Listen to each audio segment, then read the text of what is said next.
Bonyeza subscribe kisha alama ya kengele itakayokujia.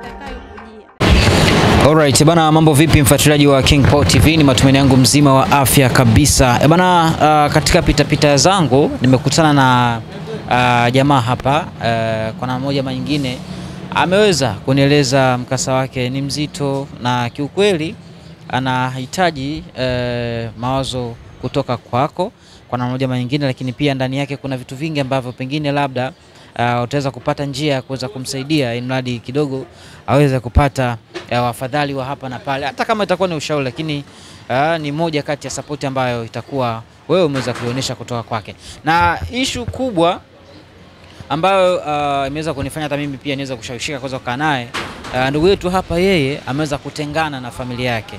Mpaka sasa ni miaka 18 imeweza kupita, hajamuona baba, hajamuona mama, ihali kwamba wazazi wapo. Lakini sababu kubwa ni kwamba ushirikina wa upande wa mama. Baada ya kugundua kwamba mama ni mshirikina na kuna vitu vingi ambavyo vilikuwa vinaendelea, basi ndugu yetu akaamua kuweza kukimbia familia, kuiacha familia yake na kuweza kujitafutia. Lakini katika utafutaji wake kuna mambo mazito ambayo aliweza kukumbana nayo. Ni yapi hayo? Basi kwa nasi mwanzo mpaka mwisho video hii hapa. Usisahau kabisa kuweza kusubscribe, lakini pia kuturn on notification. Mambo yatakuwa poa kabisa. Niseme karibu kaka, habari za sasa? Salama bro. Wakati zinasemaje? Tunashukuru Mungu. Pole na mihangaiko bwana. Nashukuru Mungu pia alishapoa bro. Labda kwa majina unaitwa nani? Naitwa Sudi. Sudi, wewe ni mwenyeji wa maeneo haya ama umetoka nje ya mkoa? Yaani mimi nimetoka nje ya mkoa. Ila hapa ni mgeni, nilitoka nimefika na miezi sio chini ya 6. Nice. Ndio. Miezi sio chini ya 6 kwa hapa. Kwa hapa ndio. Ulikuwa sehemu gani? Kwa Dar es Salaam. Ndio. Lakini nyumbani kabisa ni wapi? Nyumbani kabisa ni Arusha. Arusha. Na sakata zima lilianza huko? Lilianza kunikuta nikiwa nyumbani. Nikiwa Arusha nyumbani shuleni. Nikwaje labda kwa namna moja ama nyingine? Yaani nikiwa na umri mdogo, nikiwa darasa la pili, nilikuwa naishi na mzazi wangu. Tuseme naishi nao wazazi wote. Sema lakini baba yangu mimi alikuwa na wanawake 4. Sasa lakini mama yangu ndo alikuwa akiishi naye. Aishi naye kwa muda mrefu ndo kupata mtoto ndo mimi. Kwa hiyo ila sikujua mama yangu kwamba tatizo 1 2 3 liko hivi. Nikabidi sasa mambo yangu siku zinapozidi kwanza elimu ikawa inaenda, nifika la 4 ikawa naenda mambo yanakwama na nini, lakini sikujua yanayoendelea. Lakini siku zinapozidi kwenda, ndoto zangu nazo zikawa naota hivi, naota vitu vibaya vinanitokea. Kama vipi labda? Naota kama mzazi wangu anataka kuniua, kuninyonga. Mwanamke ambaye ni mamangu mzazi. Lakini sasa hizi ndoto mkuu, nilikuwa nikienda nikiuliza watu wananiambia kwamba hizo ni ndoto tu za usingizi. Nikamwambia basi sawa, haina shida, labda na umri naye pia unachangia. Basi brother, nikaenda nilivyo sababu nimaliza shule, tuseme sakata kubwa limekuja kunikuta 2003. Hapo ndo nimemaliza shule 2003. Tarehe 6 mwezi wa 7 ndo namaliza shule la darasa la 7. Tarehe 6 mwezi wa 7 2003 namaliza shule. Una kumbukumbu? Kumbukumbu ninayo. Nilipomaliza shule kidogo mzazi wangu wa kiume akawa anaumwa. Sasa kuumwa kwake hospitalini kaa haieleweki, ikabidi tumpeleke kwa mganga. Sasa yule mganga ndo akatupa taarifa zaidi kwamba mamangu mimi 1 2 3, lakini mimi nikawa sikuamini. Kwamba mamangu ana mambo hayo, sababu ni mamangu mzazi, ni kitu ambacho hakiwezekani bro. Kweli kakaa wiki ya kwanza ya pili, babangu mzazi akawa amefariki. Pole sana sasa. Alifia KCMC Moshi. Muona bro. Basi siku zikaenda, shangazi yangu sasa mimi akawa amenichukua, akaniambia kwa sababu umeshakaa kwa wazazi wako kwa muda mrefu na ukiwa unalalamika kwamba mambo 1 2 3, basi njoo nyumbani kwangu uweze kuishi na mimi. Nikamwambia haina shida shangazi. Akaniambia mimi nitakuendeleza shule kama kweli una nia kusoma. Nikamwambia mimi nia kusoma ninayo. Basi bro, tukaenda. Lakini vitu vinavyotokea bro, yani nashindwa kuelewa yani. Yaani nashindwa kuelewa sababu unaweza nikakutana na kitu. Brother unaweza nani nakutana na nyoka anavuka barabara alafu ukiangalia yaani sio kama labda anashtuka, yani simuogopi yani. Ni kwamba tunamuona yani. Umeshaona sasa vile vitu vilikuwa vinanitokea mpaka ndotoni. Sasa brother anakutana na kile kitu alafu kinakuja tena kinanitokea ndotoni, kitu ambacho hakiwezeka. Lakini nilipokaa na watu chini kuongea nao, kuna mzee mmoja sasa hivi nahisi marehemu, Mungu amlaze mahali pema. Kilio chake nimekisikia lakini sijaenda. Aliniita, aliniambia ilikuwa mchana saa 7, aliniambia njoo nyumbani kwangu. Kini mida ya saa 10 kama utakuwa na muda, nikamwambia hamna shida. Yule mzee alikuwa anajua mambo ya ushirikina. Nikaenda kwa yule mzee akanionyesha vitu vyote. Nikamwambia mzee, haya mambo unaongea ni sawa au? Maana ile ni mzazi wangu, akasema ndio hivyo. Lakini niamini mimi ninavyokuambia. Kama uamini utajionea. Nikamwambia haiwezekani. Basi brother nikaenda, nakumbuka 2006 mwishoni. Yaani brother kumbukumbu zote ninazo kwa vitu vilivyonitokea. Nilikuwa na safari ya kwenda kutafuta zangu maisha sababu yani hapo ndo nakimbia nyumbani za bro. Nataka nikatafute maisha. Kielekea Babati, maana kutoka Arusha na Babati sio mbali bro. Lakini katika kukaa kwenye siti nilikuwa nimekaa na mama mtu mzima. Akaniambia mwanangu, mimi na maongezi na wewe. Nikamwambia una maongezi na mimi mama? Sasa wewe umekutana na mimi ni gari unasema una maongezi na mimi. Ni kitu ambacho hakiwezekani. Akaniambia nataka tu nikusimulie kidogo. Wewe unaonekana una matatizo makubwa sana. Nikamwambia haiwezekani. Kwa sababu brother, vitu ambavyo nilikuwa naambiwa mimi, unajua brother, uchawi ilikuwa siamini. Kiukweli. Uchawi ulikuwa uamini kabisa.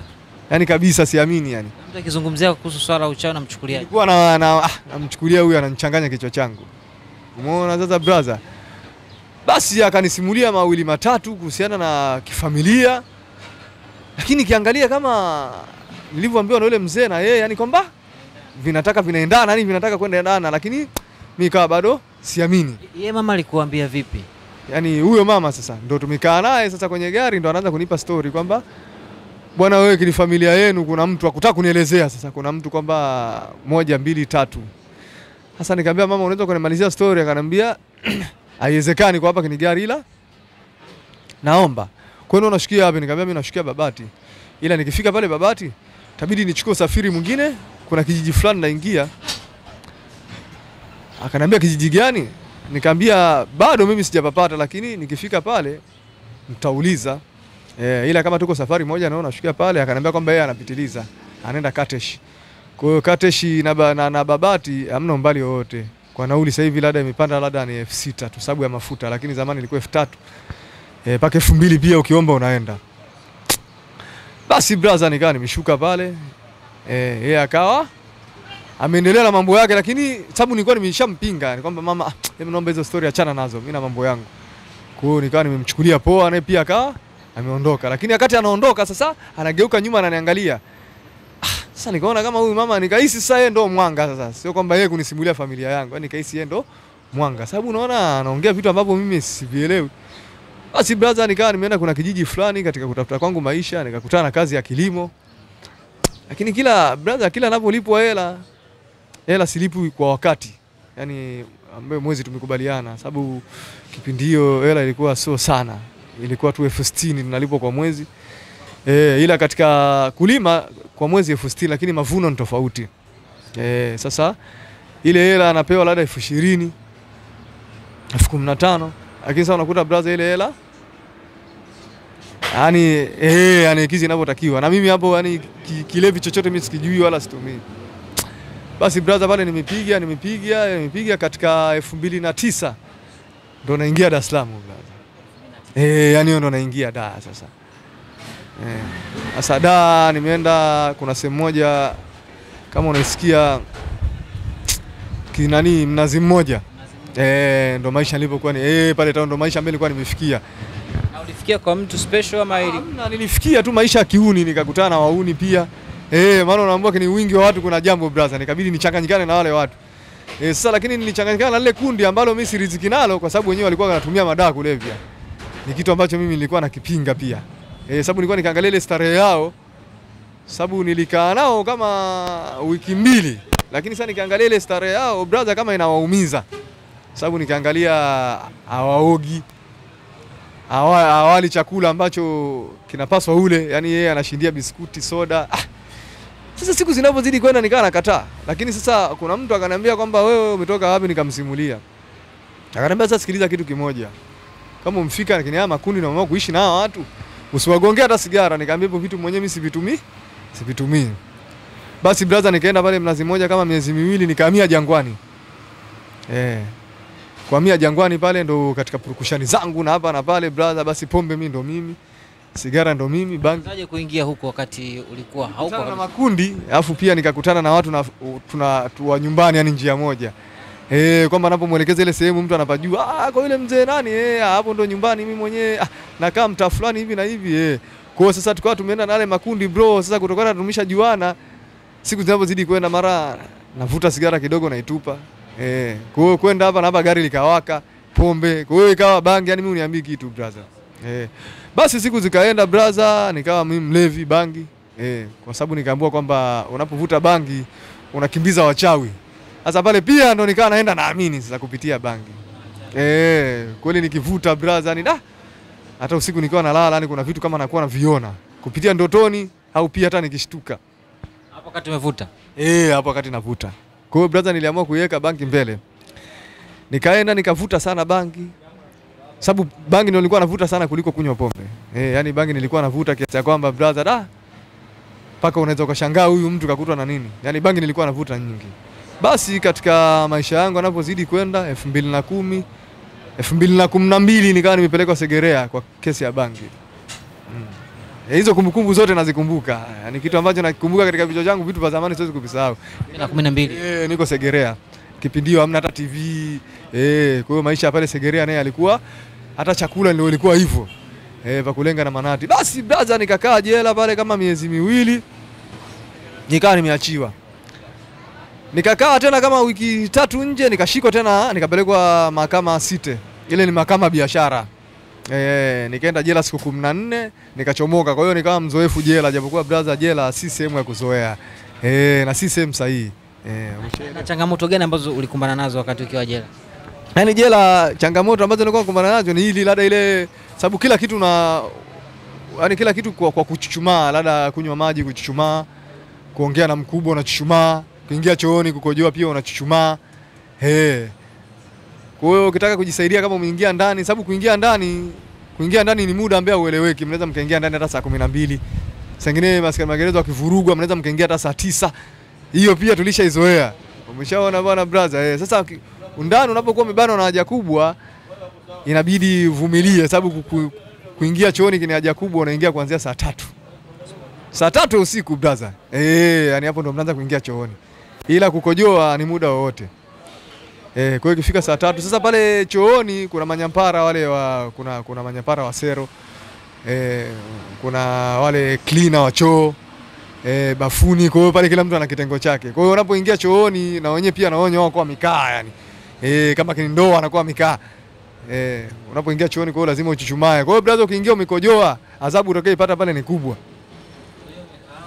Kojoa umesimama ni adhabu utaipata kubwa sana. Wale jamaa kama unajisaidia na kuona. Wale wanakusaidia unajiona brother. Kwa hiyo pia ni maisha. Kwa hiyo hata nje yenyewe ni ngome, tunasema ngome nje. Mkiwa mnaoga. Yaani sio kwamba labda unaoga peke yako kama uko kwako. Yaani mnaoga kama watu 100, 200. Changanyikeni yani. Unajua brother, ile kusukumwa kawaida. Sasa na maji yenyewe ya kuogea yenyewe ni tuseme unaweza ukapewa ukaoga ndoo ndogo, labda mkaoga watu 3. Hata 4 pia wanafika. Kwa hiyo zile changamoto nilipoziona ile 14 moja nilipotoka, nilikaa chini kuna vitu nikaviwaza kwamba mbona si maisha. Haya ni mateso. Basi nifanyaje? Nikabidi sasa katika purukushani nini Jangwani nikaaga nimeondoka, sababu brother nikawa nimeondoka Jangwani, nikawa niko Ubungo, nikasogea kabisa stendi. Kwa hiyo pale stendi brother nikakutana na watu nafahamiana nao. Kuna mzee mmoja alikuwa na garden hapa pembeni, kiwanda cha Chibuku kwa hapa pembeni. Tuseme kiwanda cha cement kile. Kuna garden pale. Miaka mingi ipo pale. Ndo nikawa nashughulika pale kumwagilia maji. Maana alikuwa hajavuta bomba. Ilikuwa ni maji ya kuchota kuingia kule ndani. Kwa alisharuhusiwaga achukue maji. Sub manager alimruhusu. Ila anoingia kule ndani au muaminifu. sababu kule kuna vitu vingi. Basi brother nikawa naenda kuchukua maji namwagilia pia maisha yanaenda brother. Kwa hiyo mimi nikawa mzoefu muuni. Maisha hayo nishazoea. Kwa hiyo yani purukushani nishakutana nazo nyingi. Kwa hiyo pale Ubungo nilikuwa naona kawaida. Basi brother katika kumwagilia kwangu maua hela ambayo walikuwa wananipa sikuridhika nayo kwa sababu hatukukubaliana. Sababu nilikuwa na shida zangu pia. Kweli chakula cha mchana nilikuwa nakula. Chai asubuhi ndio hivyo brother miogo. Maisha kulenga na manati. Basi katika kwenda nikawa nimekutana na watu Ubungo 1 2 3 wao wapi mimi brother wa Arusha. Arusha sehemu gani bwana? Ni Boma Ng'ombe pale ndo nyumbani kabisa. Ila babu yangu mzaa mama yuko Moshi. Kwa Machame pale. Mshaona bwana brother. Kwa hiyo tulipokuwa tunazidi kujuana na watu pale 1 2 3 ikaenda nikabidi nibadilishe ile kazi. Kuna jamaa akaniambia njoo tufanye biashara machungwa hapa. Pale Ubungo ilikuwa nje zamani ilikuwa kuna stendi ya daladala ukitoka geti la kuingilia mbele ilikuwa kuna mkono wa kushoto ilikuwa kuna daladala za kwenda Kariakoo, Posta. Sasa pale ilikuwa watu wengi sana. Ilikuwa kwanza kuna vituo ndo sehemu mbele ilikuwa tunalala sasa sisi wenyewe. Hapo pale garden mbele ilikuwa kuna jumba moja kubwa. Lilikuwa la siku nyingi ile jumba lilikuwa linalitaka jumba la dhahabu. Kwa hiyo huni wote unafanyika pale yani. Bangi zinauzika pale, ulevi uko pale, si mademu si wauni, si hawa hizi, hawa wanaobadilisha simu, wanauza sabuni kama simu pale Ubungo maji. Pale stendi pale. Kwa hiyo wangu huni pale ilikuwa, kwa hiyo pale naye pia ilikuwa jela iko nje. Kwa hiyo pale ilikuwa panaitwa njia panda jela. Basi brother tukaenda maisha pale kini machungwa na pia na nilikuwa mimi mzoefu kumenya nini naingia na sinia ndani. Kwa hiyo wale wa getini pale walishanizoea. Kwa hiyo nenda na sinia dakika 0 nishamaliza narudi. Nikirudi nachukua tena nakuta jamaa wangu ashamenya mangine na ajaza tena. Mimi kazi yake kumenya mimi nakimbizana. Kwa hiyo tulikuwa tunaaminiana, hakuna mtu kuweka hela mfukoni kusema kuficha. Kwa hiyo machungwa yanapoisha brother asubuhi ilikuwa naenda kuchukulia Mabibo. Hilo soko la Mabibo. Mimi nilikuwa silifahamu vizuri. Lakini siku zinapozidi kwenda nikawa nimelifahamu, sengine naenda mimi kama yeye aendi. Sasa yule ndugu yangu akawa amezidisha pombe sana kupita maelezo. Sasa ikabidi sasa mimi niendeleze ile biashara. Basi brother nikaendeleza ile biashara pale Ubungo brother nikasema labda ndo tuseme ndo nikakulia pale sababu pale Ubungo nimeishi miaka mingi bro. Basi nimeishi miaka mingi kwa kuuza hayo machungwa. Jamaa wangu akampata itilafu akaenda kwao. Basi na wakati unaishi hapo tayari ushajipatia sema kukaa ama bado na brother bado nazidi kulenga na manati. Ulalaji wetu ndio kinilo jumba la dhahabu nalokuambia. Wewe brother unapolala sehemu kama ile ndako uangalie hela unaweka wapi. Yani pale ndako ulale kama umezaliwa bro. Na nguo basi lakini hela inabidi ukaweke sehemu. Sasa mimi nilikuwa na duka. Sasa pale nje silikuwa kuna mabanda mengi. Sasa kuna sehemu nilikuwa naenda naeka kwa mama mmoja naye pia wa nyumbani naeka zile hela zangu. Maisha yanaenda kwa asubuhi naye pia sababu yeye alikuwa anachelewa kuja. Kwa saa 4 ndo anakuja. Sababu alikuwa anakaa paka saa 4 paka saa 7 za usiku. Pale kipande kile brother watu walikuwa walali. Ni harakati zinaendelea. Hata ukipandisha na hii njia ya kwenda Maziwa. Ni harakati zinaendelea watu walikuwa walali sababu ni sehemu ambayo ilikuwa imechangamka. Basi brother nimeenda nikawa nimepata wazo la kutoka katika ile njia sasa nihamie njia ya Maziwa sababu nilikuwa nimeona ni purukushani ya watu wengi. Basi nikawa nimekaba pale kuna hii nini ya bia hii. Si ni hifadhi ya bia si ni kiwanda kile. Kuna godown pale ya bia pale kubwa. Iko barabarani pale. Basi nikaa kwa pembeni pale nikapata sehemu kuna washikaji wanapaki pikipiki pale. Nikawa nimewaeleza 1 2 3 akaniambia dogo basi zuia kwa hapo. Lakini pale biashara yangu ilikuwa kubwa tofauti na kule. Hiyo machungwa lakini nikawa nimbaki peke yangu sasa. Mwenzangu kama ameenda nyumbani. Kwa hiyo toroli kaniachia. Ila toroli kuna sehemu nalipeleka. Kwa kila siku 500 ile toroli lalindwa. Basi brother nikaenda nikapata chumba. Nikapata chumba bro hapo Ubungo Maziwa. Sema nikawa nimepata wale kwa bei ikawa tumeshindwana 20,000 kwaona ni kubwa. Mimi sababu nilikuwa natafuta chumba cha 10,000. Nikawa nimepata Riverside. Songasi pale wanaita. Sasa kule bondeni kwa wauni ilikuwa sijui pia. Kabidi nikapange kule chumba kina umeme lakini maji yakija hivyo brother ndo hivyo. Mkeka godoro tunatundika juu. Na ilikuwa karibu na mto kabisa pale. Ilikuwa karibu na mto pia. Sasa wauni ni wengi brother. Kwa hiyo pale yenyewe sengine unaweza kukuta kufuli miguswa. Lakini kama mtu alikuwa na nia kuvunja sema labda akakutana na watu wanapita au pia vipi. Basi brother pale maisha yakaenda pia tukaenda. Sasa baadaye brother kuja kujua kwamba mamangu kweli ana itilafu hiyo. kwamba kweli brother nikawa nimeipata, sababu nilikuwa na uwezo wa kujiwekeza hela, sababu nilistop kwanza pombe, nikawa navuta sana bangi. Naamini bangi katika utafutaji wangu ilikuwa haiwezi kunimalizia hela, ni kitu ambacho kiwezekani. Ndio maana Mchaga anakuambia kula faida usile mtaji. Basi nikawa nimekimbizana hapo bro, nikabidi maisha kama naenda. Sasa nilipojua bi mkubwa kwamba ni 1 2 3, na mimi nikawa nimepata hela na nini, ikawa sasa ile toroli ile jamaa kumbe katika kuondoka akawa ameenda moja kwa moja na simu hamna. Basi na Dar es Salaam mwenyewe unajua ni kubwa bro, sababu unaweza ukatoka tu pale Ubungo hatua kadhaa kumtafuta mtu ikawa ni Mbinde. Sasa pale ilikuwa ni purukushani nyingi sana, yani msururu wa watu, yani ni hivi wapiga debe, wauni, watu wanaozama tu mifukoni, kwa maisha yanaendelea pia. Basi brother nikawa nimesafiri kuelekea Tanga bro, yani nijikuta mimi nasafiri kuelekea Tanga. Wazo lilikuja baada ya kuweza kukosa msaada kutoka kwenye upande wa toroli ama ilikuwaje? Ama ulijikuta tu mwenyewe kwamba yani nilijikuta nasafiri sababu nilikuwa nina akiba nyingi mfukoni, lakini ile toroli nilikuwa kama na 200,000 sasa brother, kwa sababu kujiwekeza nilikuwa najiwekeza sana. Sababu hata nilipoanza kuuza ile toroli la machungwa, kiukweli pombe niliweka pembeni, sababu niliona kama pombe haipunguzi mawazo bro, inaongeza mawazo. Sababu unaweza ukalewa sana brother, ukajishangaa umejitupa hata barabarani bure, ukapitiwa hata na gari. Nikaona sasa kama hii pombe mbona ndio inanichanganya, afu stoche ndio inanila hela nyingi zaidi. Nikabidi sasa ndio navuta sana bangi, sababu bangi nilipokaa kwa wauni waliniambia kwamba bangi ukivuta wachawi hawakufuati. Na mimi pia niliamini pale, sababu nilikuwa nikivuta pia kuna vitu ne pia vinanitokea kweli, ndio tunazoota ikawa nzuri tofauti na nilipokuwa nikiota mwanzo. Sasa na mimi nikaanza naendelea kuvuta bangi hivyo brother, na nikazidisha kiwango cha bangi kila siku, kwa sababu kwa siku kuvuta bangi 4,000 5,000 kwangu ilikuwa ni kawaida sana kwa siku nzima. Stiki 1,000 bro, stiki ni 1,000. Lakini sasa ufungaji wa bangi tofauti na kwetu. Ufungaji wa bangi wa Dar es Salaam wenyewe wanafunga kwenye karatasi, yani kama lakini sisi kwetu ni stiki. Basi bro nikawa nimefika kule, kuna sehemu moja wanaita Muweza. Kama umeshawahi kusikia hiyo. Nikawa nimefika kule.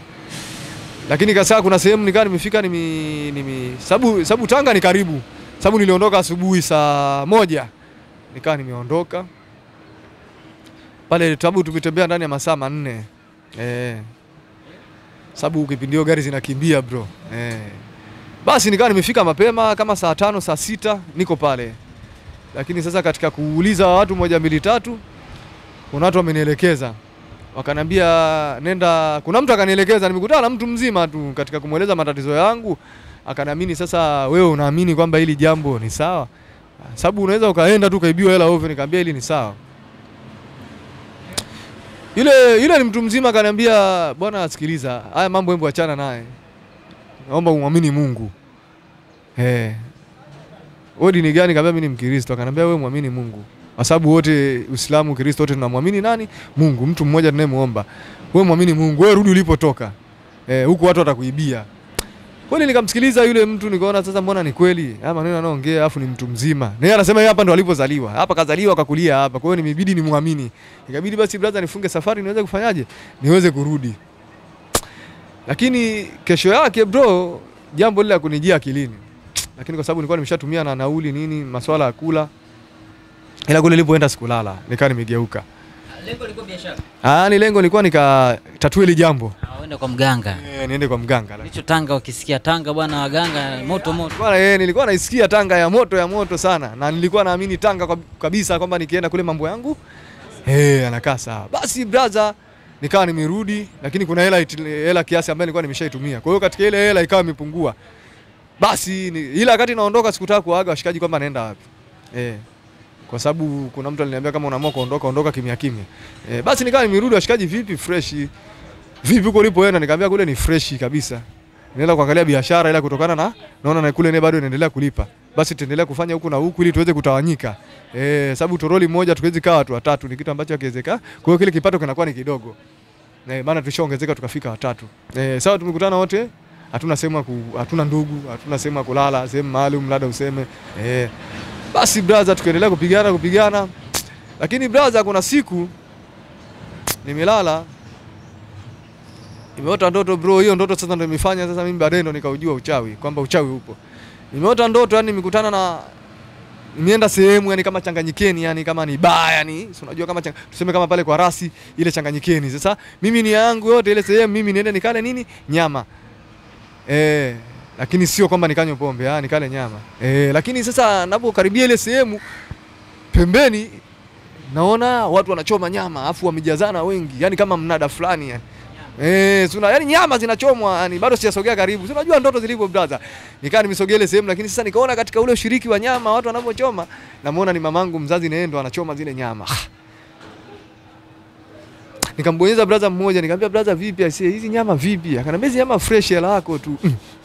Lakini yule pale ni mamangu kabisa yule. Akaniambia ni mamako wewe. Nikamwambia ni mamangu kabisa. Vipi kamsalimie? Nikamwambia ngoja nitaenda kumsalimia. Ndoto ilivyo bro. Lakini nikiangalia pale kama kuna watu kama ni nyama za watu. Sababu zile nyama brother unajua sijazielewa. Sababu zile nyama ni kubwa, alafu yani zilivyo ni nyekundu sana. Hapana. Lakini brother nikaa katika ndoto yangu nikaa nimeshtuka. Nilikaa chini sana bro, sababu nimeshtuka ni saa 8 ile inaendea saa 9. Nilikaa chini sikulala tena mpaka asubuhi. Sasa brother kilichonifanya tena nianze safari tena ni hicho. Nikaa nimeondoka sasa brother yani kuelekea tena nikarudi tena Tanga. Kwamba sasa aliyekwambia kwamba rudi tumikie Mwenyezi Mungu, ukaona bana hapana bana. Sababu yule nilokutana naye naona alikuwa ni shehe, ni mtu wa Mungu. Kwa hiyo yeye aliniambia sasa hakunipa wazo la kwenda kwa mganga, yeye akanipa wazo kwamba nimwamini Mungu. Kwa sababu yeye pia ni shehe. Lakini na ile ndoto niliyokuwa nimeiota nikaona haiwezekani. Ngoja nirudi tena kule.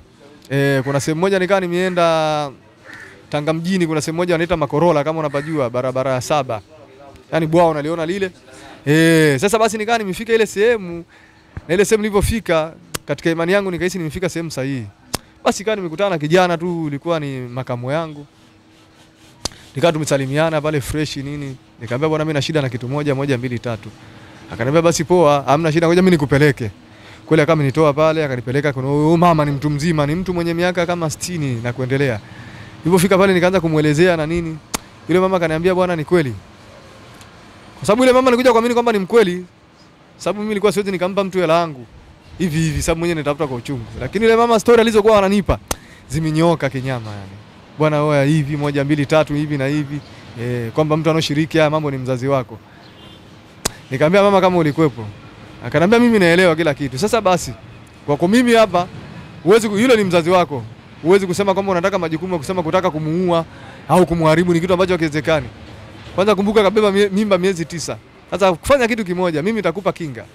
Ila kinga yangu nataka nikupe maelekezo yangu tu unapoenda huko. Wewe umesema uko Dar es Salaam katika kutafuta mimi nakupa kinga yangu. Kwanza moja, usitumie pombe. Usiniambia kwamba pombe sasa hivi utumii kama unatumia bangi ndio. Basi hivyo vitu vyote unabidi uachane navyo. Basi akawa amenipa ile kinga.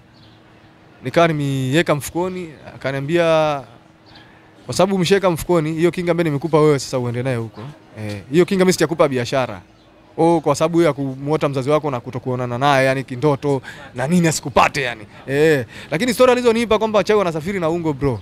Ile kitu kwanza nilimkatalia. Akaniambia kwa nini uamini ninapokuambia kwamba wachawi wanasafiri na ungo? Nikamwambia akaniambia huwezi kuamini sababu hujai kuona. Tena ukiona unaweza ukachanganyikiwa, bora haya mambo upotezee. Basi nikamwambia hamna shida mamangu. Naamini kabisa ila brother, lakini ile kitu alionipa katika akili yangu, unajua brother huwezi ukaamini tu haraka haraka. Nikamwambia basi haina shida, akaniambia tu usikubali kaingiliwa na maji. Na unapolala iweke sehemu nzuri. Kwa hiyo mtu yote asione. Nikamwambia basi sawa haina shida mama. Kama alikupa elizi ama? Basi katika kwenda kweli vile vitu vikawa vimepotea brother. Kweli kaa biashara yangu sasa mimi inachangamka. Wale jamaa wakawa wanaingia wenyewe ndani wanachukua sinia 2 sababu tulinunua sinia zile kubwa. Wanaingia ndani wenyewe wawili, mimi na wamenyea sababu mimi nilikuwa mzoefu wa kumenya kuliko wao. Sababu nilikuwa na uwezo wa kumenya haraka haraka, chap chap, sababu na kumenya niweke kwenye sinia waje wachukue waende ndani na mimi wenyewe wateja wapita wengine nao wachukue, sababu mteja akipita pale unamkatia. Kwa hiyo mteja anapopita kimtoroli pale akute tayari vishamenywa pale, nikufanyaje? Nikumkatia. Ila kama kuna mtu mwingine anaamua kuchukua hata 10 ngapi aendelee nyumbani ambaye hajamenywa ni yeye. Kwa hiyo ukitaka tayari leo menywa ni wewe. Kwa hiyo biashara machungwa brother ilikuwa inalipa kwa sababu machungwa pia ilikuwa ni 100. Lakini mabibo si pale ilikuwa tunachukua kwa bei ya jumla shilingi 40. 50, 60 ni yale mazuri sasa. Kwa hiyo kama utachukua mengi unapunguziwa bei. Kama ni 60 utafanyiwa 50. Kwa brother pia maisha alikuwa anaenda na nini. Sasa nikaitupa ile irizi. Lakini katika stories zangu ambazo nilikuwa nikikaa kijiweni na watu, sababu unajua nimeshakuwa maarufu, kwa hiyo hauwezi kuniambia sehemu kitu chochote, sababu hizo klabu zote mimi nazijua, si hizo disco zote. Yaani uniambie kitu nikawa muuni, na mimi mwenyewe pia nimeshakuwa mwenyeji kama mtu wa pale. Basi brother, siku zinapozidi kwenda, ninapozisikia story kwamba watu wanasema kwamba irizi mzigo. So unajua kikaa kijiweni stories zinakuwa nyingi, zinanoga. Mtu mwingine anakuambia assess irizi mzigo. Irizi mzigo. Basi na mimi nikakumbuka nilipoitupa ile ya kwangu, nikaona ni kweli stories zinapozidi kwenda. Lakini sasa story ambazo kwa zikiendelea sana na washikaji kwamba tutakuwa unajua biashara brother, kuna mtu aliniambia kwamba biashara imani. Kwa hiyo usiamini sana uchawi. Sababu mimi nilikuwa nilikuwa napenda sana kuongelea vitu vya uchawi. Hata watu wengi pia walikuwa wakinishangaa. Sasa kwa nini wewe unapenda kuongelea uchawi? Nikamwambia haya mambo mimi yashaye kunikuta. Basi brother, katika kuitupa kwangu ile mambo yakaanza kuvurugika sasa brother. Tupa ilizi. Brother, sababu mambo yakaanza kuvurugika sasa. Waswahili sasa hivi wanakuambia ubaya ubwela. Sasa hapo brother ikawa sasa vishindo vinanikuta. Kwa hiyo ikawa hata wale watu wanaojuana nao wakawa wanaenda step wananichukia pasipo mimi kujua. Ile sehemu ambayo nilikuwa nafanya biashara nilifukuzwa. Nikabidi sasa nirudi kule pa zamani. Sasa kurudi kule pa zamani bro, nimekuta tena kuna watu wengine wameweka. Sababu ni biashara ambayo ilikuwa inaendelea sasa, na biashara ambayo ilikuwa inafanyika sana sababu machungwa ni biashara ambayo ilikuwa inatoka haraka. Sababu kwa siku ilikuwa tuna uwezo wa kufuata mzigo hata mabibo mara 2. Ila uzuri wa mabibo uwai machungwa asubuhi yanapokuwa yanashuka. Yanapokuwa gari imetoka Tanga, sasa pale machungwa yanapokuwa yanashuka ile asubuhi ndo pale sasa machungwa ndo yanakuwa mazuri. Sasa ukija kusema uende mchana yanakuwa yameshachaguliwa sana. Sasa yale yanakuwa yamepunguzwa bei. Basi brother, mambo yangu yakawa yamevurugika na nikawa tena ile biashara nikaja kujikuta nauza toroli brother. Basi brother, katika kuuza kwangu toroli maisha yakawa yameendelea hivi na hivi. Basi miaka ikaenda bro, nikawa nimehamia Tandale.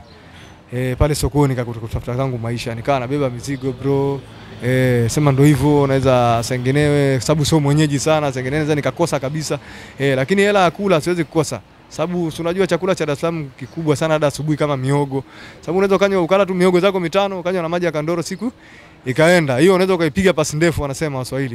Hiyo unaweza tukakutana jioni hiyo. Mchana tukaachana nayo hiyo. Na ulipata akili kwamba wenda kwa sababu ya kutupa ile hilizi ndio maana unapitia yani nahisi nilivyoitupa ile ndo akili ikaja sasa kwamba mambo ndo yamfanyaje yameharibika zaidi. Kwanza kurudi kwa mama kukusaidia. Kurudi kule, akili ya kuanza kurudi kule nilikuwa ninayo, lakini sasa ikawa sina kipato chochote cha nauli kuweza kurudi kule.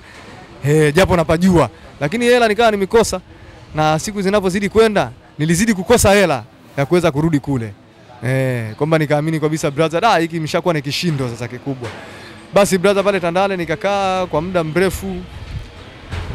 mrefu. Basi maisha yangu katika kutafuta huku na huku purukushani, mara leo na kazi sina, siku zinazidi kuenda na kusogea na nini. Basi ndio ikawa utawala Magufuli baada ya kuingia madarakani. Maisha kidogo yakawa yamenyoka, lakini sio kivile kama nilivyokuwa nyuma. Basi brother, nikawa muuni, ikawa washikaji wananichukua, tunaenda kuiba. Ilikuwa tunaenda sehemu za Msasani. Hiyo Msasani Msasani B, hiyo maji machafu kule. Kwa brother nilikuwa mwenyeji, na pia kuni swala la kuvunja nilikuwa naweza bro. Sababu nilikuwa nimevurugwa. Shanielewa brother? Hauna namna tena. Hamna namna tena. Yaani hiyo ubaya ubwela brother. Kwa hiyo basi brother tukaendelea kuiba na nini.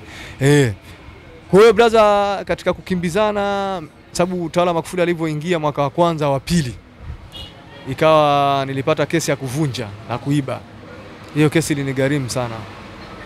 Nikaenda jela. Sasa nilipopelekwa Segerea zamani nilivyoingia na kipindi cha utawala Magufuli ilikuwa ni tofauti. Kwanza nilikuta Segerea imebadilika sababu sijaingia muda. Sababu nikisema sijaingia muda brother, hizi ni story pale, sio kwangu brother, wala sio kwako. Ila lile jengo limejengewa sisi. Na wengi waliokuwa pale hawana makosa. Basi brother, katika kuingia kwangu pale nikawa nimekuta TV. Basi katika kupiga, sababu kwanza nilivyoingia katika ile nyampara wa jela akaniuliza, "Ushe kuingia jela?" Nikamwambia ndio.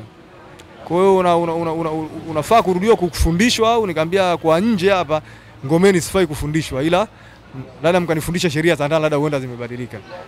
Lakini huku nje kote naelewa sheria huku zinapoenda. Sababu jela brother, sheria ya jela kwanza, hata ukiingiliwa na mdudu mgongoni hutaki kuvua t-shirt ghafla, nitakuwa mwambie mtu akutolee. Sababu unaonekana unaweza ukakimbia ukapigwa chuma. Ndio sheria ambayo tunafundishwa leo mpaka kesho. Yaani hiyo sheria tunakumbushwa mara kibao, hata ukiingia, hata kama ulikaa nje miezi mitatu hata mwaka, kwa hiyo ukiingia lazima hiyo ukumbushwe. Kwamba hii iko pale pale. Sasa basi brother, katika kupelekwa ndani, una kesi gani bro? Nikamwambia brother, kesi ile nirudisha hapa sasa hivi ni kesi ya kuvunja na kuiba. Basi ukikoo umesimama mahakamani kwamba sababu nilisimamishwa mahakama ya Kimara. Wakaniambia Kimara hapo, Kimara Suka. Basi wakaniambia huyo mlalamikaji kaja amu ya kwanza, nikamwambia mimi sijamuona. Wakaniambia sasa amu ya pili sidhani kama unaweza ukarudi huku kama mlalamikaji hataonekana. Nikamwambia siwezi jua kwa brother, labda tuombe Mungu. Basi poa. Wakaniambia hapa sheria za ndani zimebadilika. Hapa kila siku watu wanabadilishwa. Bwana unamwona huyu hapa? Huyu bwana ni cleaner wa choo. Kabadilishwa. Bwana huyu hapa kama unavyoelewa kwamba kwambia kitu sikatae. Alafu na swala la kufanya usafi chooni au bafuni, hapa hamna mwanamke. Si wanaume ndio tunafanya usafi. Kwa hiyo muda wako ukifika ukiambiwa bwana leo nitakuwa wewe sikata. Kwa hiyo hapa ndani watu wanaishi kwa amri moja. Nikamwambia sawa brother, hizo zote sheria nazifahamu. Ila watu waliobadilishwa ndo basi ndio hivyo. Nenda kapumzika. Kwa hiyo nikapangiwa sehemu ya kulala. Unajua hata ukisegerea unapotoka labda hata wiki moja ukirudi tena, unajua wauni wa maisha mabovu. Tuseme maisha mabovu, yani kurudi Segerea yani kwa kawaida. Yani kwamba kaa nje labda mwezi kwenda kaa kule hata miezi miwili kwa kawaida. Kwa hiyo unaporudishwa, hata kama ulikaa nje wiki, unaporudishwa lazima ile sehemu yako ya kulala utakuta kashawekwa mwingine, sababu wanaingia wengi, wanetoka ni wachache. Umeshaona bwana brother, kwa hiyo unapoingia unaweza kubadilishwa hata sero, sababu sero ziko nyingi. Kwa mfano kama pale Segerea, sasa mimi sije kubadilishwa kwenda kupelekwa Keko. Mimi ni Segerea. Sababu pale Segerea kuna special ambaye watoto wadogo. Alafu kuna ujambazini. Sasa ujambazini ni watu wazima, afu ni wale watu wenye kesi yani. Kesi nzito, huyu kanyonga, huyu kaua. Kwa kuna jikoni. Sasa hiyo jikoni labda ni zile kesi za kubaka. Kesi zile za kishamba labda upanya rodi. Unajua brother ile kakapua tu simu si kwenye daladala. Kwa hiyo ndio jikoni. Afu kuna kantini. Hiyo kantini yani ukiingizwa brother, kwa mfano labda umeingizwa leo, kama hata kama ulikuwa mwenyeji uliokaa sana jela, labda umetoka afu labda katika mwezi mmoja kukaa nje ukawa umerudishwa tena Segerea, lazima uende kanaza kantini. Kwa hiyo pale kantini brother kuna ubaguzi pale, unaweza ukakaa siku 4 lakini mwisho wiki. Kwa sheria pale ya Segerea huwezi ukakaa pale wiki 2. Kwa hiyo pale sasa utakapotolewa, sababu siku hiyo atakuja mtu atawaita majina. Yaani atapoa tu ile document anakuwa anaita majina. Kwa hiyo unapoitwa majina tu mnasogezwa kule pembeni. Sasa kwa hiyo labda mkifika labda 50 au 60, kwa hiyo sasa pale wale manyampara wa kila nyampara wa jela yake anachagua. Yaani kila nyampara tuseme wa sero. Kwa mfano labda sero 17, bwana yeye ndo anachagua kuchukua labda watu wangapi, labda mimi nachukua watu kadhaa, wananitosha kina nafasi yangu ambaye iko wazi. Huyu naye anachukua. Kwa hiyo pale sasa huwezi kupinga endapo kishaambua bwana nyewe mtapeleka ujambazini. Sababu mtu akisikia ujambazini, unajua kama hajawahi kufika anaona kwamba ni sehemu hatarishi. Hapana. Jela mna unyanyasaji. Sababu jela watu wanaishi kwa amri moja, kwamba mkubwa anamheshimu mdogo na mdogo. Kwa hiyo watu wanaishi kwa amri moja. Kwa hiyo pale hauwezi kusema eti labda utaonewa. Kwa hiyo mtu akisikia ujambazini anaona huko vipi. Kwa hiyo hata kuna mshikaji wangu siku tumeambiwa ujambazini katemeka. Baba nasikia huko, nikamwambia hamna. Yaani ninavyoenda kule ni kama huku. Ulaji ni ule ule na nini, ulalaji ni ule ule. Sema kule ni watu wenye vishindo, mauaji nini. Basi brother nikawa nimeenda pale, sasa mlalamikaji naye pia akawa muonekani. Nikapigwa date ya 3. Sasa ile ya 3 ndo mheshimiwa kimsabu alikuwa ni mwanamke fulani, nikawa nimeitwa. Leo siku ya 3 mlalamikaji haonekani, kaandikwa tu pale huko huru. Sasa brother basi poa, katika kutoka kwangu pale nikawa sina nauli. Ila kutoka pale Kimara Suka mpaka Mbezi sio mbali. Maana hapo nishahamisha makao, sasa niko Mbezi. Lakini hapo niko Mbezi, tuseme stendi sasa, ile stendi ilikuwa bado haijazinduliwa. Ila ilikuwa iko kwenye ujenzi, ila tuseme ilikuwa inaenda vizuri, lakini sasa ila kumaliziwa ndio ilikuwa bado. Ila katika utafutaji wangu na kama nimehamia Mbezi, sasa ile Mbezi yenyewe sikuwa nafanya kazi halali. Mungu ananisikia. Nikawa nimehamia sehemu moja inaitwa Uswizi. Yaani ukisikia Uswizi hata askari ukimwambia Uswizi, hiyo sehemu ni hatarishi. Yaani wauni watupu, sio wanawake sio wanaume. Yaani pale bangi zinatembea, mtu anavuta bangi kana kisu panga. Kawaida. Sasa machaliwa pale wengi wamejifunza ngumi, yani kawaida. Mtu wa kawaida ukikatiza unalo. Yaani mapema tu bro. Sababu mtu anaweza akakuletea tu chokochoko, akaamka tu, muungie mwana huyo. Si atuelewi. Kwa hiyo brother anafuatwa. Hata mimi naweza nikatumwa kwa kina cha chini. Vipi bwana brother kama kawa brother bwana ile pale kanituma bwana anasema sio mgep 2000. Sasa na 2000 mimi simfahamu kama anabweka. Sasa yule brother anaamka. Kwa hiyo pale unakuja kujikuta katika ile 2000 yako umekataa kutoa ikakuponza. Umeona sasa brother? Mko mgeni hapo. Sababu wale wanaangalia na mtu, unajua Dar es Salaam watu wanaangalia na mtu huyu mgeni. Na ugeni wako wewe utakuonyesha. Kwanza kuna ile kushangaa pia naye sababu unaweza kumuona mtu kamchukulia huyu vipi kumbe mtu ni kwamba hana noma au vipi labda yuko hivi. Kwa hiyo tayari umeshaonekana mgeni. Kwa hiyo hata ukifika stand pia naye utaonekana mgeni. Kwa hiyo pale wanakukurupukia, simu inaenda, hela inaenda. Kwa hiyo pale unakuwa una ujanja wote. Kwa hiyo sometimes hata mtu akiangalia raba anaona hii yeye akwenda hii. Chapu, yani brother pale unagombaniwa kama nyuki. Umeshaona sasa kwa hiyo ukienda kushtaki kituoni. Sababu zamani kituo cha polisi ilikuwa kwa Isufu, Mbezi kwa Isufu kama unasikia. Sasa basi brother maisha kaenda, brother kweli nikawa muizi, kwa hiyo jela ikawa ni maisha nishaamua kujichagulia. Sababu nilikuwa nimevurugwa. Na hisi na huko nepa nazidi kuwa pananibana zaidi. Basi brother nimeenda kuna ishu moja tulienda kuipiga Matosa, kama unapajua Matosa. Hiyo tuseme hiyo ni ukishafika pale ukishafika kama unaenda Goba, ukishafika pale njia 4. Kuna njia ya kwenda Madale, alafu kuna njia ya kwenda Kawa, alafu hii ya kwenda kushoto za Matosa. Na sehemu moja tulienda kuvunja. Lakini katika kuvunja tulikutana na vitu vya samani bro, yani ni vitu ambavyo vya ndani. Yani hiyo sehemu kama vile ni mtu alioondoka kama ni mwezi, yani sababu mimi nafuata mkumbo bro. Ila ni watu ambao tayari wameshazipiga hizo ramani tayari. Yani kwamba tunaenda sehemu kwamba na tunapotoka kwamba tayari issue ishasomewa ramani. Sio kwamba tunakurupuka. Basi tulipofika pale ni kwamba 1 2 3 mlango umevunjwa. Kwanza pale ilikuwa kuna jamaa wangu mmoja, sasa hivi sema ni marehemu. Alikuwa na master key. Kwa hiyo pale ilikuwa sio kitu ya kuumiza kichwa. Ilikuwa ni kufungua na ila sheria ile master key bro ilikuwa hutakiwi kushikwa naye. Nitakuwa uwe makini sana unapotembea naye. Maana yule ukishikwa naye ni kesi kubwa sana. Ni master key brother inaweza kukugharimu sana hata kiserikali kama utashindwa kujielezea huu na hela. Sababu master key bro ni kitu fulani fungue inaitwa malaya. Yaani kwamba inafungua kila kitu. Yaani kwamba ikienda hata kwenye pikipiki naye. Ikienda kwenye gari inafungua. Yaani ikienda sehemu yoyote inafungua yani. Ndio inaitwa funguo malaya. Kwanza brother wewe ukiona funguo unaweza ukashangaa ni funguo ambaye kuonekana. Ila ni funguo tu ambaye ni kama funguo lakini sema unaipeleka kuni kuchonga. Sasa yule mtu anayekuchongea brother ina maana ikitokea tu mkurupukiano kule na lazima umkatae. Anakwambia kabisa, sio kamleta ukawaleta watu kwangu. Mimi mwenyewe nakuruka. Sababu yule mchonga funguo ni mtu wa miaka mingi. Basi brother wewe muni wangu alikuwa na hiyo funguo brother. Ni maisha ambayo alikuwa anaendelea. Kwa hiyo ilikuwa swala la hela tu wazi. Kwa hiyo 200 3 hizi kwetu ilikuwa ni jambo la kawaida. Sema ilikuwa tunaishi ile kwa mashaka. Kwa hiyo kila mtu ambaye anaweza kumuona hivi, huyu mtu ni vipi ase jamani hem tuondokeni hapa. Sasa ile maisha bro ni alizidi kuwa ya kipumbavu sana. Umeona brother? Basi ilipofika kama miaka 3 ya rais wetu Magufuli, kama nahisi ilikuwa ni mwishoni, sasa inaenda kama mwaka wa 4. Ikabidi wana brother ile issue niachane nao sababu nilikuja kuona kwamba naishi kwa mashaka. Alafu kila mtu nayemuona naona ni askari. Yaani kila mtu nayemuona brother like apendeza hivi. Huyu mtu vipi? Bwana anaangalia mara 2 mara 3 simuele. Kwa lazima nile kona. Unaona? Kwa maisha yetu yenyewe akaa ile taabani kutafutwa na nini. Sasa brother unajua uwezi ukaacha kitu bila kitokea kitu. Unaona? Sasa basi ilikuja katokea mkurupushano, nikaja nikapelekwa kituo cha Gogoni. Kile kituo ni cha mateso sana bro. Yaani kile kituo nakifananisha na cha Stakishari. Basi kile kituo brother yani kama huna ndugu wa kuletea chakula pale unaweza ukafa. Kwa sababu pale mnakuwa mko wengi. Alafu mnaweza kuwa labda mko 70 au 60. Inaingia ndoo ndogo ya ugali. Na sio kwamba ugali umejaa ni nusu. Katikati yani kama unavijua ndoo ndogo katikati.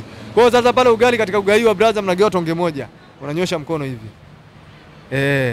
Ila maji ya kunywa yako pale tu ndani. Ukiingia yani haya maji naenda kuchukulia chooni ndio ya kunywa bro. Pale kuna choo, kuna bomba kwa unafungua maji yale na maana kwa na chupa zile za maji kama hizo kwa tumekata. Nachukua na kunywa. Kwa hiyo kuna wia kufanyaje ni hapo bro.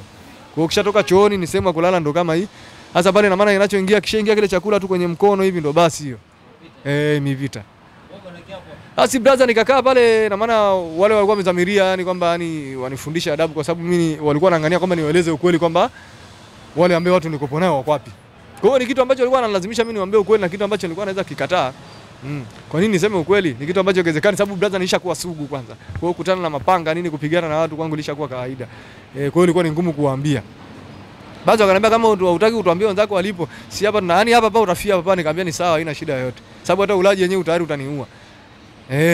Nikabidi sana nikomae pale wiki ya kwanza, ya pili, ya tatu bro. Ikabidi nipate malaria. Maana pale kuna mbu kama wote kaka, kama wametumwa. Basi niliumwa sana. Ikabidi sasa afanyaje? Waniachie. Unajua brother, Mungu yuko kwa kila mtu. Lakini waliponiachia, nilipotoka nje nilipata nguvu moja ya ajabu sana bro. Nilipopata ile nguvu nikaona haina haja tena brother kuendelea kuwa na wizi. Basi brother ndo nikawa niko stendi katika kupiga zangu debe nini brother. Kwa hiyo zile mambo nikachana hizo mambo, pombe situmii wala bangi situmii. Lakini brother mikito ya huku ya bimkubwa bado inaendelea ni kishindo. Kwa siku brother yani niweza nikaota ndoto ambaye paka inaniumiza, lakini tafanyaje sasa? Kama ndoto yani anakuja kama na watu yani wanakuja kuninyonga, yani yeye anakuwa yuko katikati. Kwa yani kwa mfano kama kitu kikinisogelea kama chenye ncha kali kitaka kunisogelea hivi, mimi nakuwa nafanyaje ile bro? Nakuwa nafanya nakimbia. Kwa hiyo kama kimbia ni kama mshtuko fulani, nakuwa nashtuka. Sasa hii ni nini? Sasa brother niwaze tena kwenda kule ujue, yani nikaja nikawaza sasa hapa nyuma nilikuwa nashika hela nyingi sana kipindi cha uizi. Kwa nini nisiende kule nakuja kumbuka shuka hapa mikucha bro. Kwa hiyo hapo tena nimekuja kuwaza tena ile jambo nirudi kule, hela yenyewe sina bro. Nikawa naunga pale stendi. Nikawa naunga brother naunga na nini pale, maisha kana naenda. Nilikuwa niko stendi ya daladala huku. Mbezi ya huku ilikuwa so vile. Stendi ya Malamba kama unajua ilikuwa harakati tu pale zinaendelea yani. Yani kwamba 1 2 3 mpiga dada debe kwenye bajaji hivyo umejiunga nini na wauni. Basi maisha pia yanaenda pale sababu nashukuru Mungu kwamba nilikuwa naweza kupata watu ambao najuana nao nyumbani wa njia moja. So lazima awe ndugu, lakini wa njia moja. Na ile story mtu kimuelezea nilikuwa nakaa sehemu fulani, anakuambia pale dada ni kwa bibi yangu. Kwa hiyo akuelezea na ukiangalia mfumo unavyoenda yule bibi muone kama vile anamjua. Sasa akisema ni bibi yake ni kwa stories zinavyozidi kwenda. Kuona mimi misha gani sina misha haya. Sikilizia hapa twende sawa. Lakini maisha magumu lazima ushapitia. Kwa hiyo sometimes ukipita hata mchana ujala usiwa. Basi brother nikawa naenda na ile dogo nini hapa na pale nini, sema ile chalia kaka na kadagu nipelekea kitoko wake alichukuliaga dada. So unajua maisha ya Dar es Salaam brother, mtu kukuhifadhi haraka ni ngumu kidogo. Ndio maana walalaji wengi wa Dar es Salaam wanakuwa ni wengi sana. Na ukitaka kujua walalaji wa wengi wa Dar es Salaam brother ni wengi, nenda kuanzia Manzese mpaka Kariakoo, yani ni hivi. Yani ni watu sio chini ya 300 na kuendelea. Wanalala nje sababu viumba Dar es Salaam brother vina bei. Sababu ukitaka upate chumba cha bei ya chini kabisa labda Mbagala rangi 3 ile. Sasa brother unapata chumba labda 20,000 sawa, labda hakina umeme. Umpata sehemu ya kujihifadhi. Sasa angalia na kazi unafanyia wapi? Sababu huwezi kwenda kukaa Mbagala afu unafanya kazi Mbezi, ni kitu ambacho hakiwezekani. Nauli ile pia itakugharimu. Sababu nauli ukipiga hesabu ni 1,000 kutoka sababu ilikuwa 800 kutoka Mbagala pale mpaka Mbezi. Wakapandisha nauli 1,000. Kwa hiyo paka usiku brother ikawa paka 1,200. Sababu foleni. Afu abiria wengi. Sasa brother inakuwa kidogo inakugharimu, inakukosti. Sasa unakaa Mbagala. Umpata ndo kila cha chini ndo chumba. Sasa town kama town brother kama pale Mbezi. Nyumba ya kawaida tu brother, tuchukulie dada ya kawaida tu kama hii dada ina chumba. Pale dada ni 50,000. Afu ndako uingie kwa miezi 6. Afu kingine ne bado muone dalali. Muona za brother. Basi yule dogo alinipeleka kwake. Kuna sehemu moja anaita Zoni kama unapasikia. Zoni, ukisikia Zoni kwa makaranga. Wauni kibao tu brother. Sana yani noma sana, ni pombe za kienyeji zinatembea mpaka panakucha. Basi brother kama nipeleka ghetto katika kunielekeza maisha yake yenyewe ndio hivyo, analala chini. Basi tulikuwa tunakimbizana, unajua brother, twende hivyo. Atakachopata nini tunaondoka, labda ile tumeshachukua mboga nini pale Mbezi nini, tunaingia zetu maskani tunapika ugali. Kwa hiyo tukipika ugali labda kama ni kilo, tunapika labda ugali kilo ambaye tunakula utabaki wa jioni. Kwa hiyo asubuhi brother tulikuwa tuna uwezo wa kuvimba. Haina haja. Labda kama mwenzangu ana jero, labda wewe mwanangu una jero hapa, tuanze tusogea hapo kini miogo. Basi brother naweza tukasogea kini miogo pale tukaiweka kati ile miogo, sababu katika ile mitano tukaleta ugai tukaongezea hata mmoja sababu sisi wateja mama naye kila siku sisi tunanunua tuongezea hata mmoja. Mama anasema nyie naye bwana nishawazoea. Basi brother tunaongezewa inakuwa 6 kwa pale inakuwa mitatu. Kwa hiyo tukishakata pale brother maji ya kunywa yatajulikana. Kwanza kitu kiingie kwanza tumboni. Basi brother pale tukishamaliza kula ile miogo, maji sio kesi. Tunamtafuta mtu anauza yale maji ya 100 ambaye wanaita kandoro. Bwana vipi mwanetu kama kawaida sema nini? Kuna mwanetu katoka hapo bajaji, unajua ile bajaji hivi na hivi yule yenyewe sikaondoka na ile. Tusema anatimba muda sio mrefu. Wewe fanya kitu kimoja, tugia hapa maji mawili. Ya shilingi ngapi? Tugia 200 unajua ile brother anajingata na maana tayari kashapigwa mtu hapo. Basi ninachukua ile maji kwa hiyo inakuwa 400. Tunaondoka na mwanangu. Tunaenda kukaza tunakaza. Kwa hiyo sasa ile maji kama hela hamna tuonana nayo mpaka kesho. Kwa hiyo tukishapata 2000 na inga zetu mtaani. Kwa hiyo sasa pale zoni bwana brother ni jina ambalo zuri. Ndio ukimwambia mtu zoni kama je kupajua lakini anaweza kujua ni sehemu moja nzuri hamna brother. Ile ni sehemu hatarishi kwanza. Kwanza hiyo saa 4 yenyewe kipengele. Kwa hiyo waliozoea pale ni wauni wa pale. Kwa hiyo pale pombe zinazouzika sana ni Komoni, Wanzuki, Dadi, au zile choya nyekundu. Kwa hiyo maisha yanaenda brother purukushani zile yenyewe tunaye. Siwezi nikakuficha zile mwenyewe nilikuwa nakimbiza. Sielewi yani pombe niliacha lakini nikarudia tena. Yaani brother ndio hivyo. Sababu maisha yananipeleka race. Yaani sasa pale maisha ndio kana kunywa pombe, sasa maisha pale ndio yananipeleka race. Basi nikaa naenda na mwanangu sababu nimkutane naye cha pombe.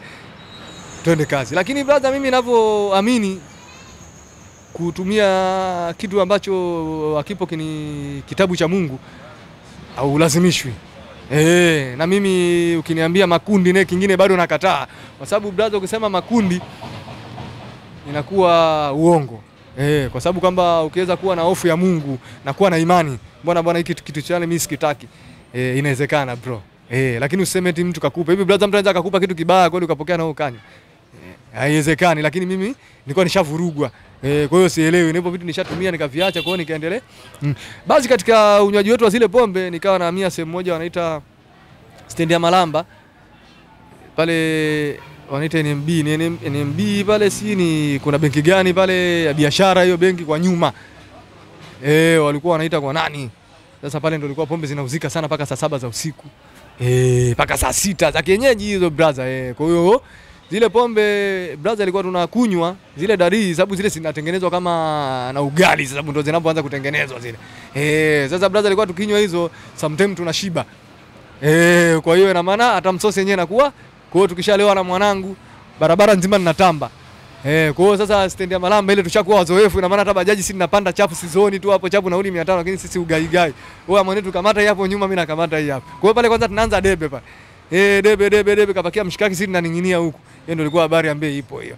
Na mwanangu mimi nimetoka nimemgia hai kwa mbali kwamba bado hajadandia chuma yake imetoka ya kwanza. Mimi huyo kwa hiyo ndio nitimbe maskani. Kwa hiyo kama nimesahau kii labda lazima nimsikilizie pale nje kwanza. Hapo labda na sigara zetu hata 2 nini. Maisha yanaenda brother. Basi mikito ikaendelea pale Mbezi brother ikawa purukushani. Ndio yakaja akawekwa yale machuma yale barabarani.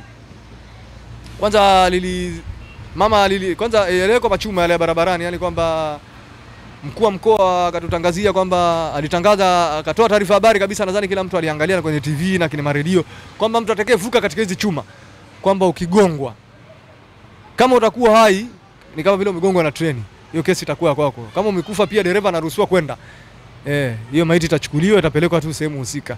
Kwa hiyo katika yale machuma mtakiwa kufanyaje kuvuka. Kwa hiyo akaweka yale machuma kutokana na lile daraja la huko ambaye sababu abiria wengi si wanatoka stendi ya daladala kuelekea stendi ya Makufuli.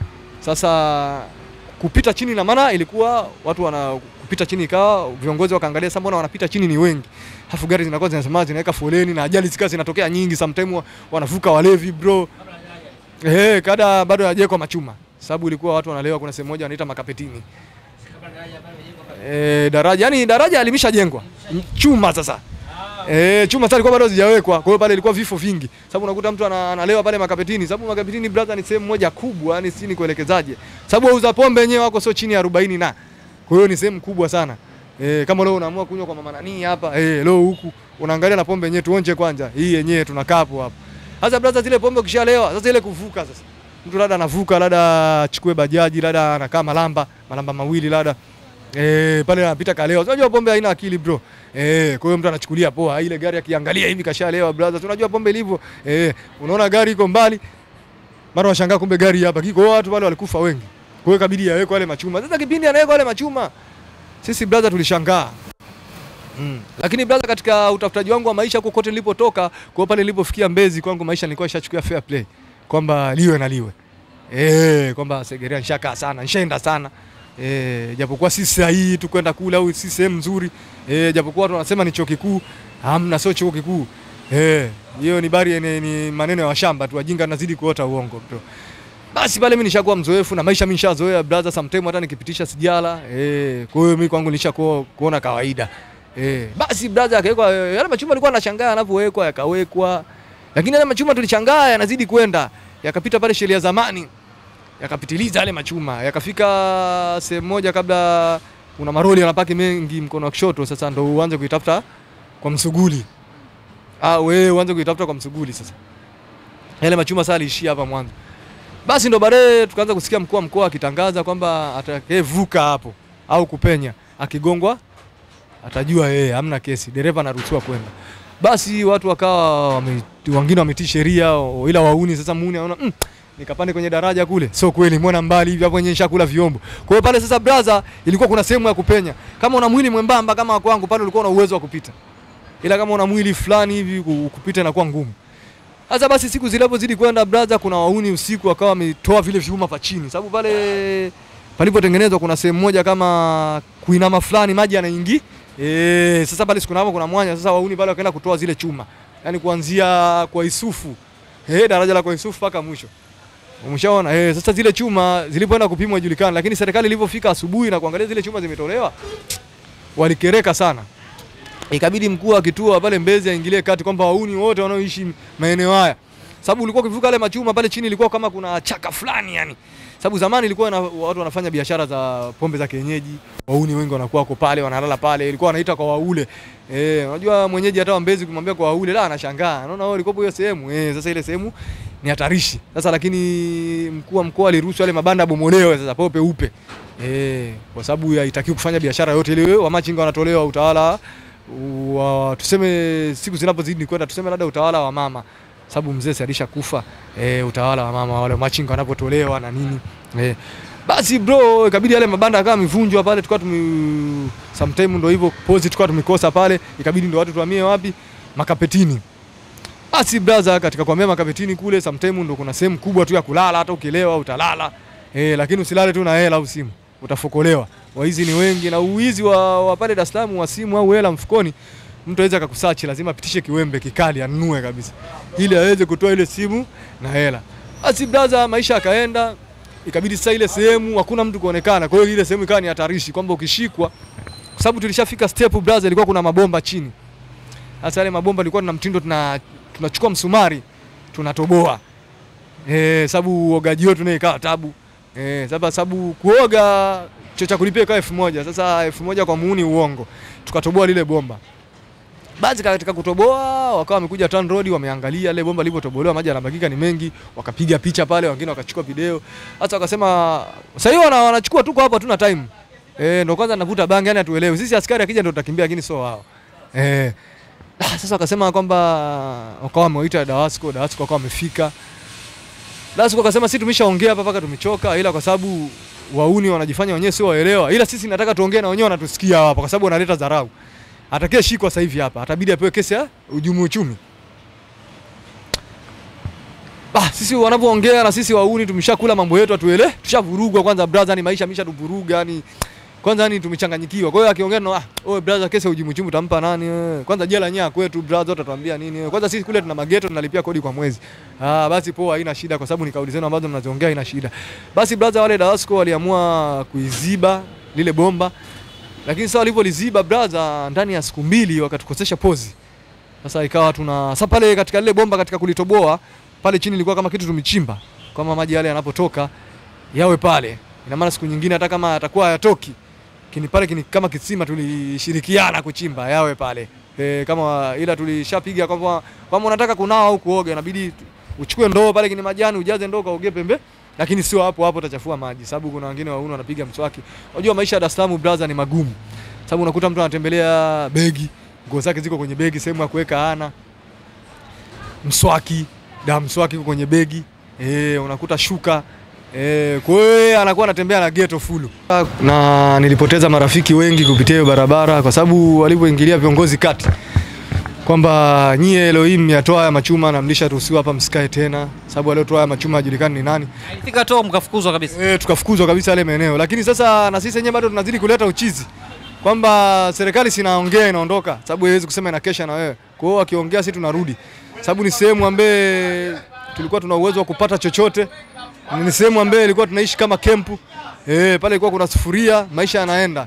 Kwamba tunaweza tukachangisha hela za kula, huyu 200, huyu 100, huyu 300, huyu 500, tukaweza kupika ugali na tukala. Kwa hiyo ilikuwa ni ngumu kuondoka haraka haraka bro. Alafu pia naye akili naye pia zetu zilikuwa zimeshazoofika. Kwa hiyo sisi jambo lolote lilikuwa tunaliona ni sawa. Kwa hiyo chochote kitachotokea mbele yetu ni tunasema ni halali yetu, yani kitachotokea ni halali yetu. Kwa hiyo brother, basi tukaenda pia na nikaa nimetengana na yule mshikaji kwa sababu ilifika step na yeye akawa na mtu wa manyanyaso. Unajua brother, kuishi kwa mtu. Sasa kwa sababu mwenyewe nishakuwa konki na nishavurugika, nikamwambia fresh, sababu ghetto yenyewe nikiangalia halina umaana wowote, labda ni godoro tu liko chini. Sema nini, lakini hilo ni la kwako. Basi mimi nikaamua tu kuachana naye, nikaa nimeingia hiyo kempu pale. Na mimi nikaa nalala hapo bro.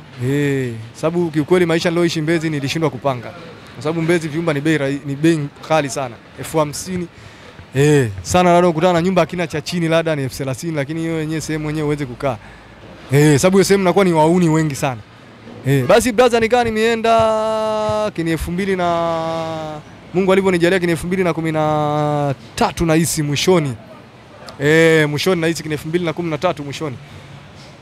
Sasa sababu ile mikito kaa imeendelea bro, nikaja nikakaa chini mwenyewe nikajisolve kwamba hivi mimi nina shida, afu isitoshe matatizo yalikuwa nini makubwa. Na hii pombe ninapozidi kunywa nazidi kujiongezea. Na hizi bangi ndo kabisa. Na unapozidi kuishi nao hauni hawana tatizo. Ila bado ni tatizo pia. Kwa sababu sehemu tuliokopa ni hatarishi na tushaambiwa kwamba ukishika utapewa kesi ya uhujumu uchumi. Na ukiangalia kesi ya uhujumu uchumi inaenda kugharimu jela muda mrefu. Ni hiyo kesi ambayo unaweza kuongea na picha ya rais, huwezi kuongea na hakimu. Kwa zile kesi inakuwa ni ngumu, yani zile kesi inakuwa ni ngumu sana. Kwa hiyo utaweza kaa jela muda mrefu, lakini nikaona hapana. Ngoja niweze kujitoa. Basi brother, katika matangazo nikawa nimeona tangazo moja la huyo shehe. Nikawa na maisha fulani tu ambaye brother ni ya kawaida, lakini swala la kula mimi nilikuwa nipigi chenga kivile. Na simu yangu tulikuwa ni simu ya kawaida tu ya batani. Basi katika kuliona ile karatasi mama mganga katoka siji Simbawanga si nini. Sasa nilikuwa naamini kabisa Simbawanga yenyewe kwamba ni wachawi kinyama. Kwa hiyo hapa nikaona mfumo wangu. Basi yule brother nikaa nimemtafuta hewani. Nikampigia simu. Akaniambia wewe ni uko wapi? Nikamwambia mimi niko hapa Mbezi. Akaniambia sasa sikiliza. Mimi niko huku Goba. Ndio sehemu nilipofikia. Lakini makaratasi yangu yako kila sehemu. Nikamwambia hiyo Goba mimi naielewa brother. Akaniambia hiyo Goba unaiona hapo roundabout ukifika njia panda Makongo unaiona. Nikamwambia hiyo naijua yote. Yani sio kwamba naona naijua yote. Ukifika hapo unaweza kunipigia simu tukaonana. Una shida sana? Nikamwambia brother na shida vibaya, nataka nikuone hata sasa hivi. Ilikuwa ni mchana tu bro, ni mida saa 8 na hisi au saa 9. Basi nikabidi nimpanda, sababu kupanda pale bajaji mpaka hapo Goba ni shilingi 1000. Ila ukipanda daladala ni 600. Ila kwa ile muuni nini, sababu kwa tushafahamiana madereva wengi wa daladala na makondakta. Kwa hata jero pale unatimba. Basi fresh nikaa nimefika pale, nikaa nimempigia simu akaniambia ngoja kuna mtu anakuja hapo, kavaa hivi na hivi. Sababu yeye kutoka Kule kidogo akatoka ile mtu akaniambia wewe ndio mpiga simu sasa hivi namba yako hii hapa. Nikamwambia ndio mimi. Akaniambia tuende. Kwa hiyo alikuwa amefika sehemu sio guest, ni sehemu tu kama nyumba. Basi brother, lakini nikatisha kwanza huko story katika mfumo wangu ambaye nilikuwa niko huku mwanzo katika kutafuta kwangu maisha kuanzia hiyo Dar es Salaam mpaka na toka hiyo Mbungo mpaka nafika Mbezi, kwamba nilikuwa naambiwaga kwamba waganga wa wizi hawa makaratasi sijui unakuta ukatoka Simbawanga, sikatoka Katoro, sikatoka Rukwa. Kwa hiyo wote walikuwa ni waizi. Kwa hiyo hawana lolote. Na ukitaka kujua mganga mwizi, sababu sikuwa najipaga imani kwamba ukitaka kujua mganga wa uongo atangulize hela. Lakini mganga wa kweli silikuwa naamini kwamba ufanye kazi yako uende, ndo baadaye uje umshukuru na umpa chochote. Basi brother, nikaa nimefika pale, lakini imani yangu mimi nikaa naamini kabisa hapa mimi fresh. Sababu unapoambiwa uende sehemu ndakuwa una imani kwamba unapona. Sababu imani yako wewe ndo maana unaambiwa hivi, amini unavyoamini. Basi mimi nikaa nimeamini kwamba kwa hiyo brother mimi nikaenda ni fresh. Kwani nimefika pale ni mtu mzima fulani hivi mwenye makamu ya miaka 60, 70 yule haiwezi fikisha. Basi nikaa nimefika pale nikaa namuelezea, nikamweleza story yote. Sababu nimuelezea kwa muda mrefu sana, nimuelezea ndani ya dakika 20 na hisi. Akaniambia kwanza pole sana. Akaniambia sasa sikiliza, mimi msaada wangu mkubwa. kwa sababu wewe umeongea haya mambo lakini kuna kitu ambacho wewe umenificha. Ngoja sasa mimi nikwambie mfumo ambao uko ambao unashindwa kuutegua wewe. Babu yako alikuwa na mkoba, na nikamwambia alikuwa na mkoba. Ile mikoba unajua maana yake ni nini? Nikamwambia mikoba sijajua maana yake ni nini, lakini ninapojua mikoba ni mikoba tu ambaye mtu anaweza akakabidhiwa labda. Lakini mimi ninapojua mikoba ni changamoto ya ushirikina pia. Akaniambia hapana. Mikoba kwa mfano kama mzee umri labda umeenda sana, lazima achague mtu akumkabidhi. Vipi katika ukoo wenu aliambiwaga nani kabidhiwa? Nikamwambia kuna mtu ambaye alishakabidhiwa, alikuwa anataka kabidhiwa lakini amekataa, ambaye niseme ni kakaangu mkubwa, lakini yeye alikataa. Akasema sasa hiyo ndio mimi wagharimu. Mpaka sasa hivi mnahangaika. Yule mkoba ndio utakao uende kwa yule. Lakini mkoba sasa hivi ane nani? Nikamwambia kwa sasa hivi ninapojua alikabidhiwa mjomba wetu. Ambia mfuatana na mama. Akamwambia sasa hii alikuwa paswa apewe yeye.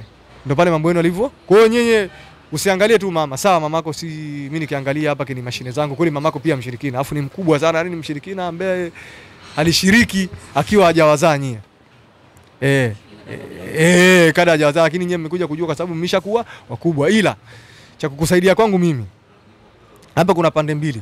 Huu mkoba dada nikwambie, ulikuwa utaki pombe katika huko, ulikuwa utaki bangi. Sasa bangi ndio mlikuwa mnauharibu zaidi. Ndio maana huyo kaka yako aliukataa kwa mambo haya bangi. Na kweli nikupige hesabu brother, kweli alikuwa ni mtu wa fujo bangi nyumbani, ikiwa bado sijatengana naye kaondoka naye. Kwa hiyo sasa brother nikamwambia yule mtaalamu, hapo mkuu umeongea kitu ambacho kimenigusa katika moyo wangu kweli bro. Akasema sasa wewe kinachokugharimu na kinachokuumiza umeenda kwa waganga ngapi? Nikamwambia nishaenda kwa mtu Tanga. Akasema sasa wewe ulipoenda huko umeshindwa kuongea ukweli. Wewe ungemwambia na mikoba, sababu kuna watu wengine hawajui haya mambo mengine. Kwa sababu kuna mtu unajua waganga au wachawi wanazidiana. Sababu unaweza kukuta huyu mganga huyu kitu anakijua kitolea tafsiri lakini akashindwa kutibu, lakini pia akakuibia. Na kuna mganga mwingine anaweza kile kitu akakiweza au asikiweze akakupa tu kinga. Lakini kwa mimi hapa kwa sababu umeshafika kwangu mimi siwezi nikatatue ile tatizo. Ile tatizo ni zito. Ili kwa mama yako alina shida yote. Ili huku kwa mikoba siwezi nikalitatua kwa sababu nikisema nalitatua linaweza likanirudia mimi. Sababu ile mizimu ya babu yako ilikuwa ni mikali sana. Kwa hiyo haiwezekani. Mimi naweza nikatatua ile kwa mzazi wako. Nikamwambia mimi ukinitatua ile nashukuru pia. Sababu hata ile pia mimi ilikuwa sina mpango nalo. Na ilikuwa siliwazi. Lakini mimi jambo langu kubwa nilikuwa ni hili. Basi yule mkubwa akabidi kuna kitu akanipa, akaniambia mimi kwa kusaidia kwangu mimi nakupa pete. Hiyo pete haitakuenea kwenye kidole lakini nakupa. Hiyo pete utabidi utembee nayo masaa 24. Ila kuwa tu makini usipoteze sababu ni tatizo ambalo kubwa, hili tatizo ni kubwa. Kwa sababu kama unavyoniambia mimi ujionana na ndugu zako na miaka mingi. Ila ujua wako ni hali gani. Lakini nikamwambia taarifa ambazo nilizeza kuziota ndoto lakini sijui kama ni kweli. Sababu wengine wanasemaga hizo ni ndoto tu. Niliota kwamba babangu mzazi kafariki. Hapo namuelezea akaniambia inawezekana. Baba, akaniambia inawezekana. Sababu kuna ndoto zingine za ukweli na kuna ndoto zingine sio za ukweli. Sababu unaweza kuwa labda unaota huko unachezea na wanawake, hiyo sio ndoto. Basi akaniambia mimi nakupa pete lakini ile hautaivaa. Hautaivaa. Yaani hii sasa inabidi wewe uwe unatembea naye masaa 24, yani hata katika mihangaiko yako. Ila sio kwamba nakupa kwamba labda katika kwenda kutafuta kazi upate. Hii mimi nimekupa kwa sababu ya ulinzi wako. Kwa hiyo hizi ndoto utaziona tena. Siji kutana na kila nyoka. Mimi brother ujue nimekutana na nyoka wa kila aina. Mimi kwangu nilikuwa live kabisa bila chenga bro, anavuka kabisa. Bila chenga. Na kwamba anizuru wala nini. Na nilishawahi kuinama siku moja brother nilogote kitu nikaona nyoka kapita. Kwa hiyo nikasitisha kulogota kile kitu. Kwa hiyo ghafla yani. Kwa hiyo brother ni kawaida mimi nishaona. Yani mimi brother siwezi nikapitisha siku 2 sijakutana na nyoka. Hata nikiwa naenda kupumzika. Au hata ile sehemu ambayo nilikuwa nikikaa pale Mbezi na Shahidi. Sababu ile sehemu ilikuwa na majani mengi kama chaka fulani. Na yale majani ilikuwa tutaki kuyapunguza kwa sababu tusionekane. Kwa mimi saa mwingine nilikuwa nakutana na nyoka. Huyu hapa nyoka. Watu wananiambia wewe unatushtua. Sisi sasa hivi tuko kwenye steam unatuambia nyoka. Mbona sisi tumuone na sisi hapa miaka mingi. Wewe umekuja juzi. Naambia basi brother tukatishe story. Tuendelee na mambo mengi.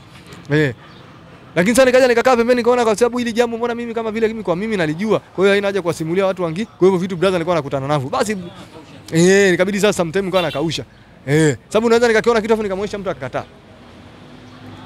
Sometime mpaka akaamua kunitukana. Unajua mtu kashakula yuko steam lake brother, shavurugwa na maisha. Afu anaona unamchanganya. Kwa hiyo yani kama vile unamshtua. Sababu unaweza kumwambia kitu fulani akashtuka, akajua kama maskari. Unapomshamrusha steam anakuambia. Kwa hiyo basi brother akawa amenipa ile pete.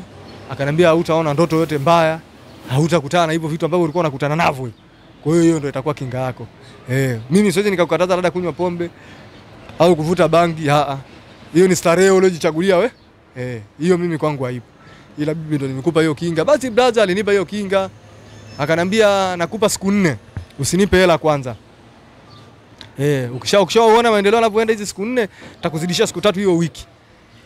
Alafu ukishaona maendeleo yanavyoenda ndo baadaye sasa utanipigia simu ili sababu unaweza kuwa na ama matabaka. Kwa hiyo unaweza kunipigia simu dada niko sehemu hii pale nishaondoka. Tukaweza kukutana. Ukaletea shukrani yako. Nadhani umeshaelewa. Nikamwambia poa.